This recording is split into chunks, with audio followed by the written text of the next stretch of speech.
Bienvenidos al canal Abre los Ojos, una mirada crítica a la religión y a la política. Seguimos con el tema del Jesús de la teología, el Jesús básicamente de los evangelios, y hoy vamos a ver los 5 rostros que nos quedan para completar los 7 rostros de Jesús.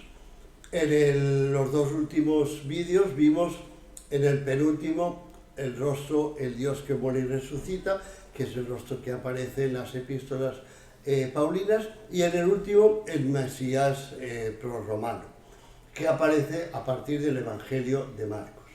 Hoy vamos a ver los otros rostros: el profeta, el taumaturgo, el maestro cínico, el logos y el revelador gnóstico. El logos y el revelador gnóstico que aparecen solamente en el Evangelio de Juan, y el maestro cínico que básicamente aparece en los Evangelios de Mateo y de Lucas. La tesis de los 7 rostros de Jesús la presenté hace ya varios años en mi primer libro, Los 7 rostros de Jesús. Y la tesis afirma algo muy sencillo: los evangelios recopilan en un solo saco, en un solo personaje, toda la espiritualidad del mundo grecorromano. O sea, lo que hacen los evangelistas es darle en la cabeza de Jesús, en la figura de Jesús, recopilar todos los personajes que habían reunido la espiritualidad del mundo grecorromano. Al final veremos si esa reunión de personajes resultó coherente o no. Ese es otro tema. Vamos a empezar entonces con Jesús el profeta, que es un rostro que claramente aparece también en los evangelios. Aquí tengo unas entre varias más menciones. Por ejemplo, esta mención del Evangelio de Mateo: cuando entró en Jerusalén, se conmovió toda la ciudad, diciendo muchos: ¿quién es este? A lo que respondían las gentes: este es Jesús de Galilea, el profeta de Nazaret de Galilea. O esta otra mención del Evangelio de Lucas: y alababan a Dios diciendo: un gran profeta ha aparecido entre nosotros y Dios ha visitado a su pueblo. O esta otra también del Evangelio de Lucas: en verdad os digo que ningún profeta es bien recibido en su patria. Jesús dice, afirma esto, Jesús se reconoce y se define él mismo como un profeta.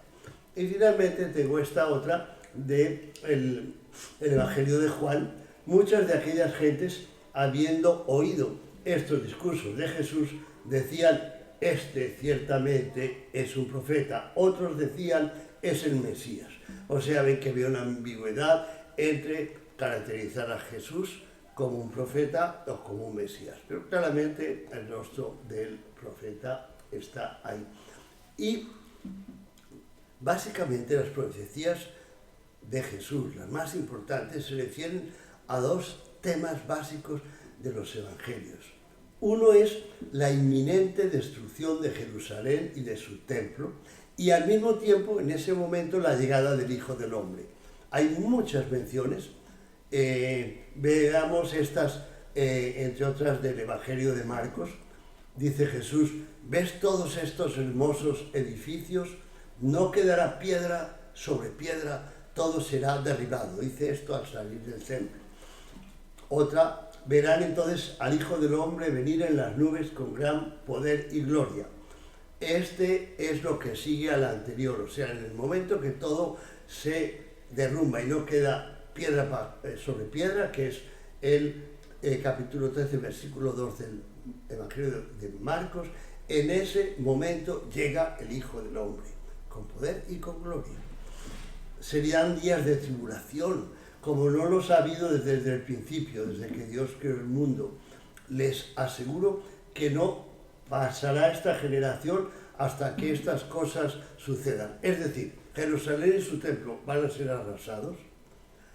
En ese momento llegará el Hijo del Hombre con gran poder y gloria.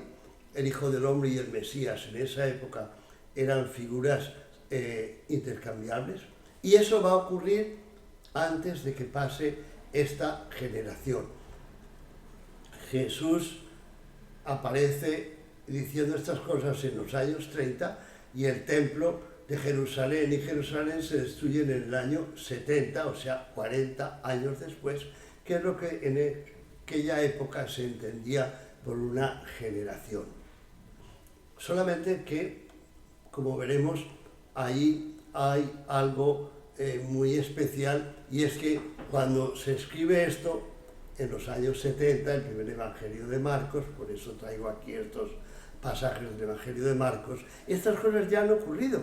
O sea, son profecías después del acontecimiento. Y ahora veremos por qué. Y el segundo bloque de profecías tiene que ver con la inminente llegada del reino de Dios, que también está ya ocurriendo en este momento, según los evangelios. Por ejemplo, todas estas menciones que se refieren a que el reino de Dios llega junto con sanaciones, curaciones, exorcismos, comidas, banquetes, paz, justicia, alegría. Veamos, por ejemplo, en el Nuevo Testamento, Mateo nos dice: se expulsan los demonios por el poder del Espíritu de Dios. Eso significa que el reino de Dios ha llegado a ustedes. ¿Ven? Exorcismos, reino de Dios.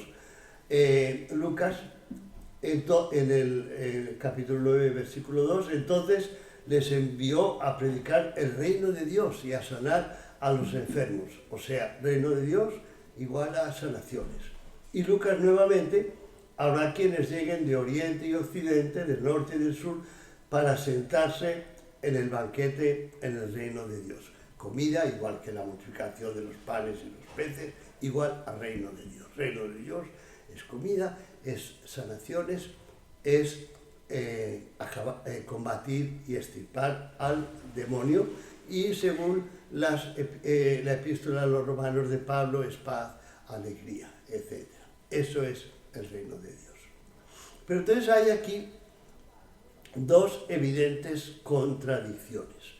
Primera contradicción: Jesús no puede al mismo tiempo, en forma coherente, anunciar la inminente destrucción del templo, el sufrimiento, las tribulaciones que van a tener la gente antes de que pase esta generación, y al mismo tiempo la inminente llegada del reino de Dios con comida, con exorcismos, con sanaciones, con paz y con alegría. Son cosas contradictorias, obvio. O hay paz y alegría, o hay destrucción y tribulación. Entonces uno se pregunta: ¿pero por qué esta contradicción? Esta contradicción tiene una explicación muy clara que nos ayuda a entender los evangelios y cómo se construyeron.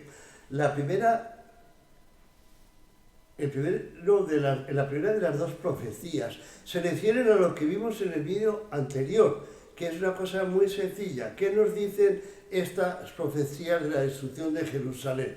Que un Mesías, Jesús, en los años 30, predice que el templo y la ciudad serán arrasados porque sus habitantes han conspirado contra Roma.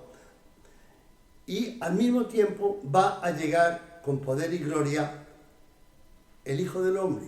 Al mismo tiempo. ¿Y quién es el Hijo del Hombre o Mesías que llega en el momento en que se destruye Jerusalén? Es el emperador Tito, y antes el emperador Vespasiano. Es lo que vimos en el anterior vídeo.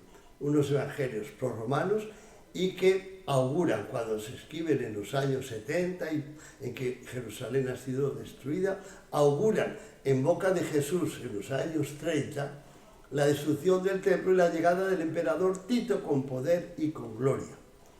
Por eso esta profecía tenía que estar ahí. Y las segundas profecías es caracterizar el reino de Dios de una forma opuesta a como lo caracterizaban y lo veían los judíos de la época.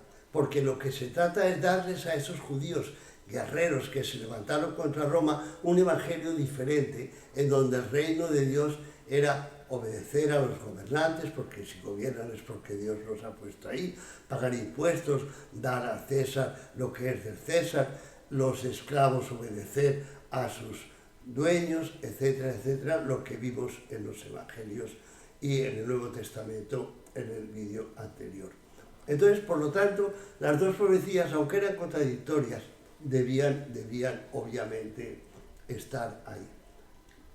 Pero es que además hay otra contradicción que acabo de señalar, y es que el reino de Dios que describe, al que se refiere Jesús, no es el reino de Dios como lo concebían los judíos de su época. Fíjense solamente aquí dos frases para que sintamos cómo vivían la opresión romana los judíos de la época, que llegaron a levantarse contra Roma en el año 66, a sabiendas de que obviamente iban a perder la guerra, pero estaban desesperados, no aguantaban más la opresión romana. Miren,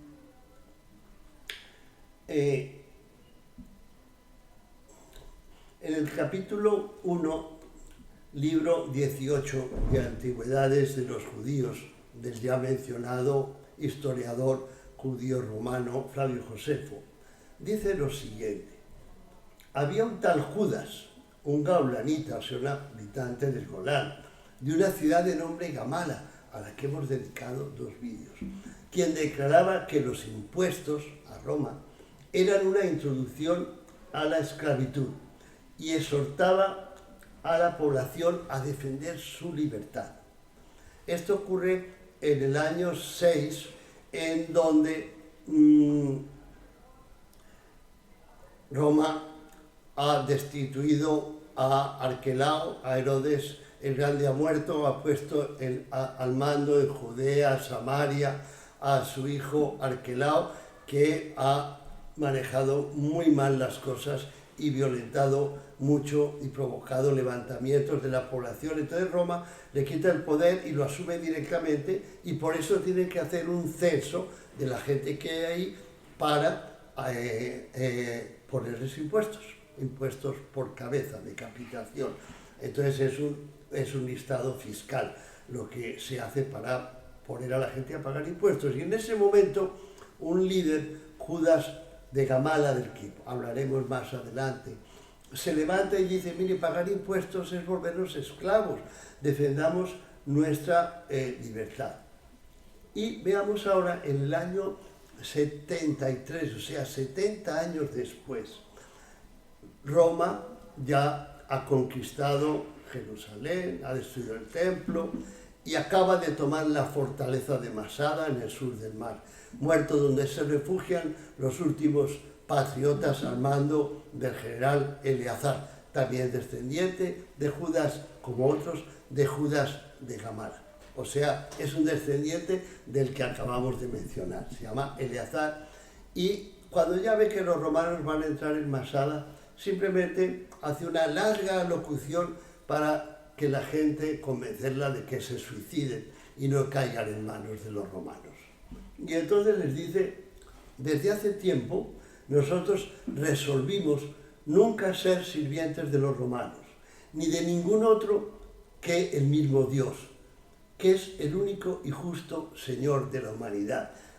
Unamos ambas exhortaciones, lo que tenemos es la visión del reino de Dios, la visión de un reino en donde gobierna Dios, no los romanos. Dios es el único Señor al que hay que obedecer, porque si obedecemos a otros nos convertimos en esclavos, en sirvientes, defendamos nuestra libertad. Esa era la forma de ver el mundo de los judíos en la época en que Jesús se sitúa y en la época en que los evangelios han empezado a redactarse.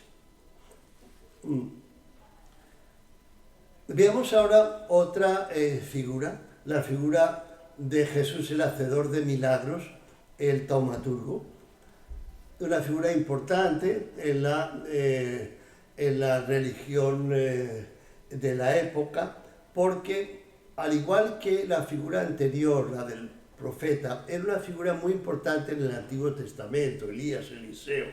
El taumaturgo, el hacedor de milagros, era una figura que reunía la espiritualidad en buena parte del mundo grecorromano. Jesús sana a un leproso, sana a paralíticos, a una mujer con fiebres, expulsa a los demonios, cura a los ciegos, cura a los mudos, multiplica los panes y los peces, camina sobre las aguas, resucita a los muertos y resucita a él mismo. ¡Wow! ¡Qué cantidad de milagros! No es tan sorprendente porque en la antigüedad grecorromana mucha gente hacía milagros, incluso los mismos milagros. Los hacían los héroes. Recuerden los 12 trabajos de Hércules, buenos milagros. Obviamente los semidioses, los que descendían de una humana y de un dios, como Dioniso, al que se atribuyen varios milagros, entre ellos, mucho antes de los evangelios, la conversión del agua en vino, que era un típico milagro de Dioniso, como veremos cuando estudiemos los evangelios.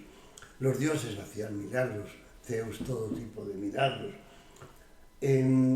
Ya dijimos, los profetas de Israel hacían milagros, Elías y Eliseo multiplicaban también los panes y los peces y resucitaban a muertos como Jesús. Los emperadores romanos hacían milagros porque eran una buena parte de ellos, después de Julio César, fueron nombrados dioses y por lo tanto se le atribuían milagros. Al mismo Vespasiano, Tácito le atribuye curaciones en Egipto. Cuando va por Egipto, camino a Roma a ser declarado emperador, le atribuye curar a paralíticos y devolver la vista a ciegos, poniéndole su saliva y barro en los ojos, de la misma forma que en los evangelios. Los filósofos, sobre todo Pitágoras, se les atribuye milagros. Y el hombre divino más importante de la época, que fue un competidor y un rival de Jesús, es el que tenemos aquí, Apolonio de Tiana, del que vamos a hablar un poco más adelante. Pero miremos aquí, tenemos toda la iconografía que ha representado los milagros de Jesús, muy numerosa. Tenemos primero resucitaron los muertos, Jesús resucita a la hija del centurión Jairo y resucita al hijo de la viuda de Naín, y ahí tenemos esas dos pinturas que lo representan. Cura a los paralíticos en el estanque de Siloé. Aquí tenemos varias pinturas que lo representan. Jesús multiplicaba los panes y los peces, ya hemos hablado, y eso está representado nuevamente en esta pintura. Y a través de los exorcismos y el tema de las tentaciones en el desierto, Jesús le hace un pulso de fuerza a Satanás, porque Satanás es el que gobierna en el mundo y Jesús expulsa a Satanás, porque eso va a permitir el reino de Dios. Y aquí lo tenemos representado en esta pintura. O sea, no solamente era expulsar demonios, era erradicar a Satanás. Aquí tenemos el tema de las tentaciones de Cristo, en las cuales él vence a Satanás. Y vamos a hablar un poco de Apolonio de Tiana. Apolonio de Tiana nace en la misma época de Jesús, en Tiana, en Capadocia, en Turquía. Y realiza absolutamente todos, los mismos milagros de Jesús.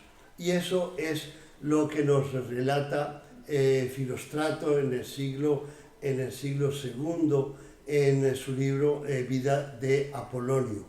Hubo varios libros más sobre los milagros de Apolonio de Tiana, y hubo incluso dos libros, uno de Porfirio en el siglo III y otro de un tal Heracleo en el siglo IV, que los dos comparaban los milagros de Jesús y los milagros de Apolonio de Tiana, si era de competidores ambos, al punto que el mismo Eusebio de Cesarea hizo un libro combatiendo esa asimilación de milagros de Apolonio con los de Jesús. En el libro La vida de Apolonio de Filóstrato se narran algunos milagros y realmente la narración, créanme, es la misma que la de los evangelios. Me acuerdo, por ejemplo, del caso de cuando Apolonio, creo que está en ese momento en Éfeso, y el emperador Domiciano lo juzga por realizar magia. Entonces él se desaparece del juzgado y aparece en el sur de Italia, en donde están reunidos algunos de sus seguidores, y uno de ellos no lo puede creer que sea el mismo Apolonio, y Apolonio le dice: ven y toca mi cuerpo, de la misma forma que Tomás cuando duda de la resurrección de Jesús, y este le dice: ven y tócame. Hay muchos otros milagros que se conciben de la misma forma. Hay una resurrección en particular que sigue los lineamientos exactamente de la resurrección, las formas en que Jesús resucita a los muertos que vimos. Entonces, aquí tenemos una medalla en su honor a Apolonio de Tiana. Caracalla, el emperador Caracalla, en el siglo II todavía mandó construir un templo para honrar, venerar a Apolonio. Entonces uno dice: bueno, entonces ¿qué? ¿Jesús copió a Apolonio o Apolonio copió a Jesús?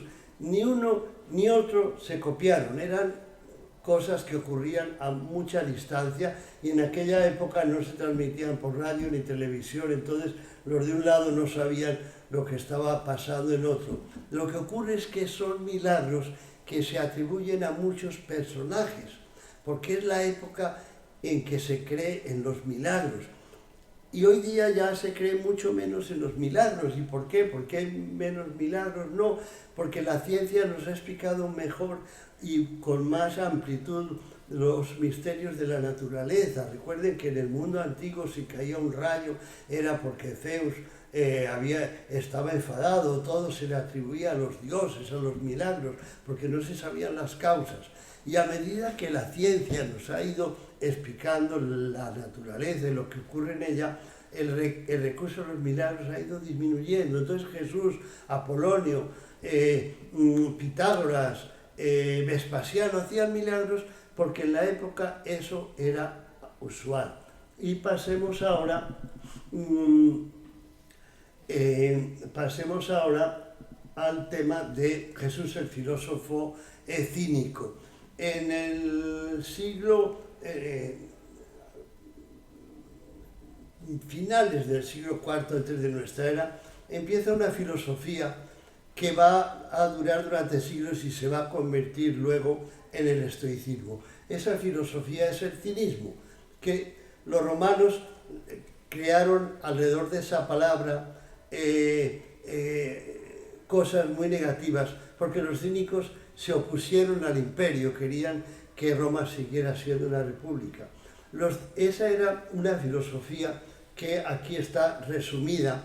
Se trataba de renunciar a la familia, a las riquezas, ser pobres voluntariamente, despreocuparse de las necesidades materiales, incluso del sustento, imitar a la naturaleza, rechazar la violencia, rechazar las convenciones sociales, invocar y confiar el reino de Dios y tener un estilo de vida itinerante y mendicante.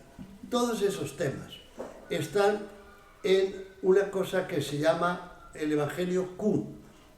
El Evangelio Q es lo siguiente: Marcos es el primer evangelio. Mateos y Lucas copian las cosas de Marcos, pero introducen temas nuevos. El tema nuevo más importante que crean es la filosofía cínico-estoica, que ellos, por eso se llama fuente, porque ambos han utilizado una fuente distinta de Marcos para construir sus evangelios. Y todo esto que vemos aquí está en los evangelios, está en dichos de Jesús. Y está también dicho por los filósofos cínicos. En el libro que les presenté, yo hago un paralelo de cómo todos estos temas están reflejados tanto en los evangelios como en dichos de filósofos cínicos y estoicos de la antigüedad. Seguramente Mateos y Lucas tomaron todo esto de una recopilación de dichos de los filósofos. La filosofía cínica vuelve a estar muy de moda en la época de la opresión del mundo romano en Israel, en la época de Jesús. ¿Por qué? Porque cuando hay una época de opresión, de esclavitud, de miseria, lo que los filósofos cínicos aconsejan tiene mucho éxito, porque ellos lo que dicen es, mira, si tú te desprendes de tu riqueza, no buscas nada material, no tienes lazos familiares, vives sin preocuparte del futuro, vas buscando la comida, Dios proveerá día a día, no tienes ningún tipo de necesidades, nadie va a tener poder sobre ti, no van a tener nada que quitarte, no vas a tener nada que proteger, vas a ser rey de ti mismo. Eso es el gobierno de Zeus, dicen. Y esa filosofía está plasmada claramente en los evangelios.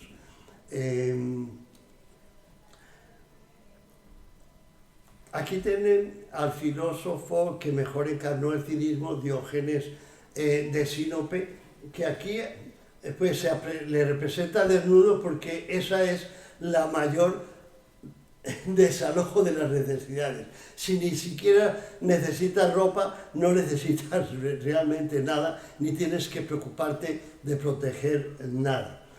Aquí la famosa tema de Diógenes recorriendo semidesnudo con un farol, que cuando la gente dice, ¿pero qué haces con ese farol? Busco un hombre honesto. Aquí tenemos el famoso barril en donde supuestamente vivía Diógenes, y la leyenda del encuentro con Alejandro, que lo visita y dice, si yo no hubiera sido Alejandro, hubiera querido ser Diógenes. Ahora vamos a ver dos personajes que solo aparecen en el Evangelio de Juan. Uno es el Logos. El Logos es una figura que aparece por primera vez en la filosofía estoica y luego la elabora el platonismo y Filón de Alejandría. Los estoicos, para ellos la divinidad es todo el universo y la razón creadora es el Logos, que en los evangelios en español se traduce por el verbo, cuando debiera más bien traducirse por la razón, que sería más ajustado al sentido original griego. En el Evangelio de Juan, recuerden en el principio ya existía el verbo, y el verbo estaba con Dios, y el verbo era Dios, por medio de él todas las cosas fueron creadas, sin él nada de lo creado llegó a existir, en él estaba la vida, y la vida era la luz de la humanidad. Esta luz resplandece en las tinieblas, y las tinieblas no han podido extinguirla. Entonces el Evangelio de Juan asimila Jesús al Logos. ¿Y qué es el Logos para los cristianos? Filón de Alejandría, en los años 40, 50, escribe una gran obra en la cual se trata de reinterpretar el judaísmo uniéndolo con la filosofía griega. Entonces él toma el Logos de los estoicos y lo reprocesa y lo convierte en un intermediario no del universo sino de Dios para crear a la humanidad. Porque dice Filón, Dios, la humanidad hay hombres perfectos con virtudes y hombres imperfectos con maldades. Y Dios, siendo totalmente perfecto, ¿cómo podría crear seres imperfectos? Entonces Dios, para no mancharse con la imperfección de la humanidad, usa un ser intermedio, que es el Logos, que no es Dios, es un ser que Dios ha creado para que a su vez cree el mundo y convierte a Juan, a Jesús, en el Logos. Eso es el Logos, que aparece en el Evangelio de Juan. Y también aparece el revelador gnóstico en frases como esta: ciertamente les aseguro que el que oye mi palabra y cree en el que me envió tiene vida eterna y no será juzgado, pues ha pasado de la muerte a la vida. Yo soy la resurrección y la vida, el que crea en mí vivirá aunque muera, y todo el que vive y crea en mí no morirá jamás.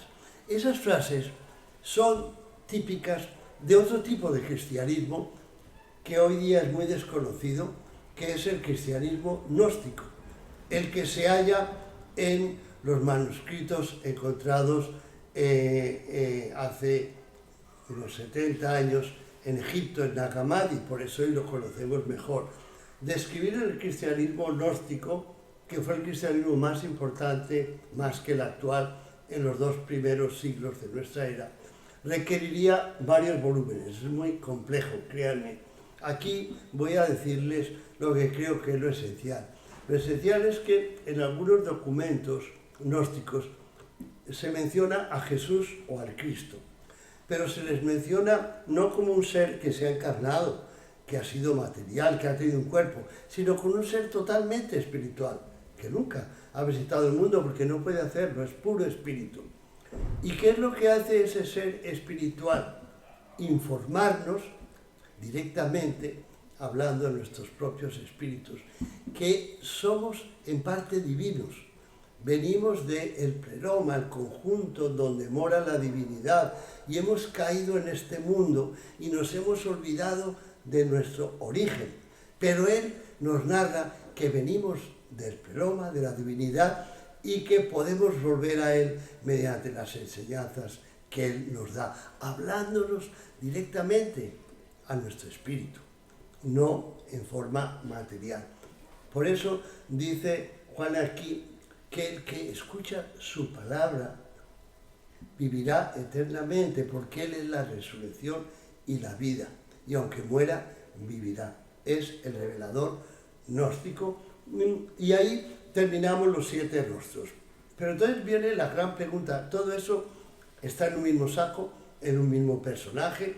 Jesús es el Mesías, el Dios que muere y resucita, es el maestro cínico, es el hacedor de milagros, es por supuesto el Logos, es el revelador gnóstico, es el Mesías, claro. Pero todo eso en un mismo saco ¿funciona? ¿Es coherente? No, no lo es. Porque fíjese, el profeta no puede anunciar como inminentes, que va a ocurrir en esta generación, a la vez la llegada del reino de Dios, un reino, vimos, de felicidad, de abundancia, de comida, de banquetes, de sanaciones, de exorcismos, y a la vez la destrucción de Jerusalén, de su templo, las grandes tribulaciones que van a caerle a la gente, la esclavitud. Son 2 cosas incompatibles. O nos viene el reino de Dios y la felicidad, o nos viene las tribulaciones y la destrucción, una cosa u otra. No es compatible. El Mesías no puede ser al tiempo un filósofo cínico, porque al filósofo cínico no le importa nada de lo que ocurra en el mundo que le rodea. Él lo que quiere justamente es aislarse de ese mundo, vivir únicamente de acuerdo a sus necesidades más apremiantes. Y el Mesías lo que quiere justamente es cambiar el mundo, cambiar, volver a tener, es un rey que quiere volver a tener a Dios manejando el mundo, no a los romanos, no tiene nada que ver. El sabio cínico además no tiene ningún interés en hacer milagros, por lo mismo, no le interesa lo que le rodea. El Logos no puede ocuparse a la vez de crear el mundo y de destruirlo. es una cosa u otra. Y el revelador gnóstico no tiene relación con nada material, con nada que ocurra en el mundo. Él habla directamente a cada individuo. Estas contradicciones prueban que las figuras de Jesús, según las presentan las epístolas de Pablo y los evangelios, no puede considerarse ni coherente ni, por lo tanto, histórica. Es una construcción literaria y teológica, lo cual confirmaremos cuando lleguemos al tema de la elaboración de los evangelios. Entonces, pues, a partir de aquí vamos a ir en el próximo vídeo a mirar un poco el tema de los mártires cristianos de los primeros siglos del Imperio Romano, porque recuerden lo que dijimos en el vídeo anterior. Presentamos a un Mesías elaborado por la Cancillería Imperial Romana, es decir, un Mesías romano, y eso no se entiende muy bien si, según las leyendas de los mártires, Roma persiguió enseguida al cristianismo, o Roma elaboró el origen del cristianismo, que es lo que explicamos, o bien persiguió a los cristianos. No puede ser. Ahí por eso veremos en el próximo vídeo que el tema Roma perseguidora de los cristianos es una leyenda. Y luego de eso ya podremos en el siguiente vídeo entrar a mirar el tema de la verdadera historia de Jesús, el Jesús de la historia.